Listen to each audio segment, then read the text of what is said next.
What I should have said. Oh, one of my favorite things here. What I should have said. How many times does somebody say something to you? They're out of line, right? They're in your kitchen. They're right in your fucking grill, whatever expression you like. And what happens? You kind of freeze up in the moment. You're like, what the fuck? And then the moment that you should have said something goes away. And as you're walking away, as you're driving away, a year later, fucking a week later, whatever, you realize what you should have said. This is what this segment is about. Number one, here we go. Pool douche. Yo! Long-time listener, first-time writer. I've always wanted to say that, and it's true. I'm writing in about the passive-aggressive people you spoke about on Thursday, and I almost always find myself in that situation where I'm just like, oh, okay, and I never even noticed what happened until after the fact. Anyways, all capitals. I was at my local YMCA taking a swim in the pool, and this dad and his kid comes in. The kid looks about 15, 16-ish, and almost immediately the lifeguard asks the kid to help him set up the floating lane divider thingy. I was watching them out of curiosity because I never saw it done before. When they got done, the kid sees me looking and squares up a little bit and says, "Is there a problem here?" Confused, I kind of just went, "Oh no, I was just watching you guys hook the thing up. I've never seen it done before." Then he goes, "Oh, okay," with a "that's what I thought" tone. Ooh. Oh, an attitude. Oh. That reminds, you know something? I know that feeling. And I think the Beatles wrote a song about it. Boy, you're gonna carry that weight a long time. That's gonna stay with you. I continued to swim for a good couple of minutes before getting out to go hit the showers, and it wasn't until then that I picked up on what happened. I was literally in the shower naked, jumping up and down in anger, saying how much I would fuck that kid up. I wanted to drown his little ass and send his body floating back over to his dad. Oh my God, dude. Yeah. Oh my God. Yeah, so much shit comes out when you're in the shower. Regret, things you should have said, shame. I don't know what it is about the shower. That's when I just start thinking over my life. I used to do a bit about that. You start trying to shout all the bad thoughts out of your head because they're embarrassing. You just start thinking like, ah! Is everything all right in there? I think I did that on one of my little fucking routines there. Anyway, that's really all. Love the podcast. Love the family. Stay happy. Stay safe and healthy. And I'll see your bald ass in Bethlehem. Bethlehem, where is that? Is that in Israel? Or is that Jerusalem? Does Bethlehem still exist?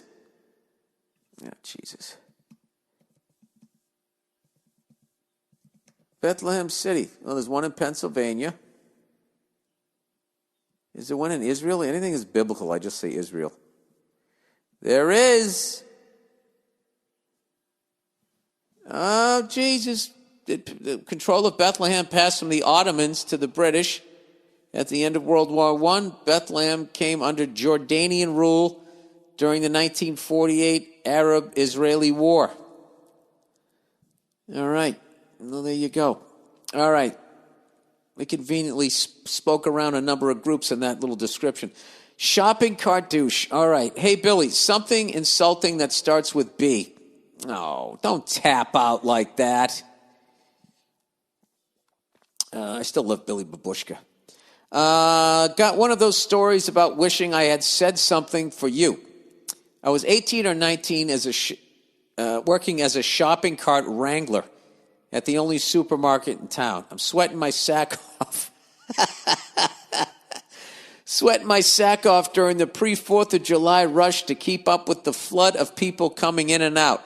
I'm stepping out onto the sidewalk to get more when a guy in his mid-40s walking into the store asks me to grab a shopping cart for him. They're all of 6 feet from where he's standing. I say no problem in my best customer service voice and turn around to grab one and hear him say, I think you mean yes, sir. Because no problem makes it sound like I'm inconveniencing you. Oh, God. Who raised that person?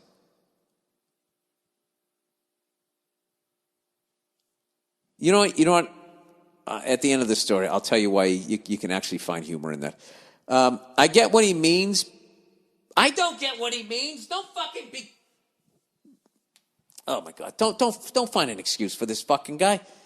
He goes, I get what I mean, but he went from being all casual, asking for a favor, to holier than thou cunt huffer. I mean heifer, trying to put a teenager in his place. I'm pretty sure all I said was, yeah, and handed the card off to him, but I think about this guy at least once a month. Just know that this guy's existence is he gets off on saying that as a grown man to a teenager, make a minimum wage collecting fucking grocery carts. You know? That's the kind of person he is. And the way he made you feel is how he makes most people feel. And when you go around living like that, you have a shit life. He's going to have a shit life. Just know that. What a fucking cunt. I think you mean yes, sir. No, I think I meant no problem.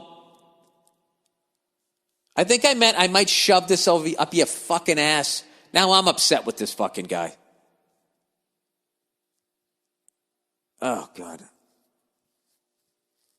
You know what? This should be like a superhero for that type of a moment. That just flies in and just says what you want to say so you can't get fired, or punches him in the face and you can't. I wrote a sketch about that. About a superhero that comes in when you want to punch somebody in the face, but either you can't beat him up or you're going to go to jail. And this superhero would come in. He was called the Dropper. And someone would just be a fucking asshole to you, man or woman. And this fucking dude would come in with this cape and just blast him right in the face. And before you could thank him, he'd fly away. That would have been a perfect job right there for the Dropper. I think you mean yes, sir, because no problem means it sounds like I'm inconveniencing you. Bam! Thank you, Mass Man. All right, Bill Burr Show. Hey, Bill, I have a great what I should have said moment that actually took place at one of your shows. Center in the Square, Kitchener, Ontario. I was with a few friends. Oh, man, I always have a great time in Ontario. I always seem to... one time I went there in the summer. The other times, 2 times, has been in the winter when you can skate along the canal. That's fucking amazing. I was there. Pretty soon with global warming, you'd just be rollerblading. I was there with a few friends, and we were having a blast watching your openers and getting pumped to see your act. Right before you came on, some drunk asshole sits a few seats down from us and proceeds to start talking through the entire show. He was responding to things you were saying as if he thought he was having a one-on-one conversation with you, generally just being annoying.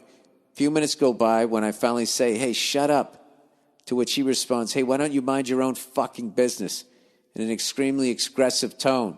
I was too stunned to respond in the moment, and he went on talking through the rest of the show. That's interesting to me that you had the balls to say, hey, shut up, and then you kind of retreated.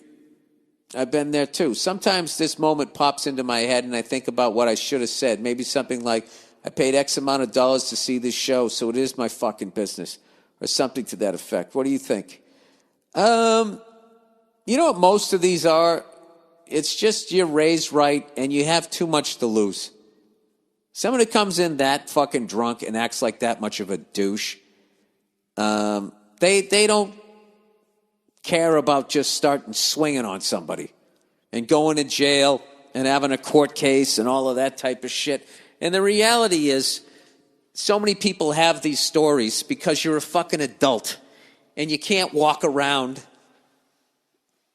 Certainly as a man, you just can't walk around saying everything that you're thinking because you can get the shit kicked out of you. I don't know how it works with women. I don't know how their deal is. I mean, if you base all of them on the Real Housewives, which is not fair, they pretty much say whatever the fuck they think, no matter how mean the shit is. I don't know. Is that why they outlive us? Not because I say they're nagging us to death. Maybe it's because they just fucking say everything it's a two-way street. You know what I mean? I don't know. Don't listen to me. don't listen to me, but you shouldn't say these things. You should have a lot of what I should have said. I fortunately don't have a lot of those with my wife. I kind of say what I have with my wife is I wish I should have said it this way, which is a good thing, because saying things another way, usually that first way you want to say it when you're pissed is it's never going to come out good, because it's usually prefaced with, well, I'll tell you why, you fucking asshole. And at that point, nobody's listening.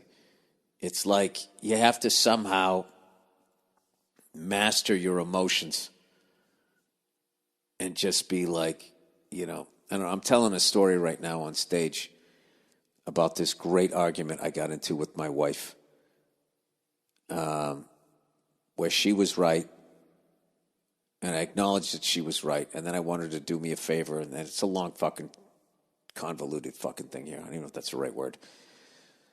But I said something in the middle of that argument that kind of changed things in a great way in that argument and the last 10 days of my life. And to hear that story, you're going to have to come out to Vegas. That was just complete bullshit. That was just me trying to fucking hype my show. And if you'd like to hear the rest of this funny thought, come out to the Cosmopolitan in Las Vegas, July 3rd. No, don't beat yourself up over that. You know what you do is what's great about becoming a comedian is then you can immediately go on stage and you tell that story, and then you get something out of it. You get a laugh out of it. You get other comics saying, hey, it's a great new story or a joke. And then you also get to say the thing that you wished you said. Then if you're smart enough as a comic, you fucking say everything you just said and talk about how much it bugs you and how you're going to think about it for years or whatever. And that's the thing that everybody relates to. And then that's what, you get that great laugh that's beyond just laughing. They're laughing because they relate and they know what you're talking about. So anyways, what a fucking dick, man. I'm not going to lie to you. I have to walk that last one off a little bit. What a douche. Who says that? I think you mean yes, sir.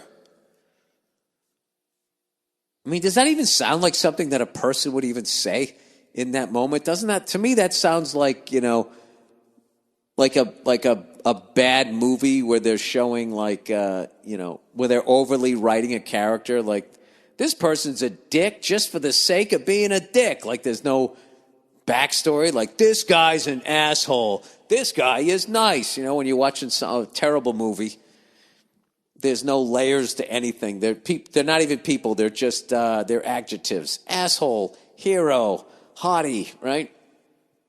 Fuck. Listen, I'm just babbling about this fucking guy. You know what, buddy? You don't need that, because I'm going to carry that weight a long time. All right, that is it. That is the podcast.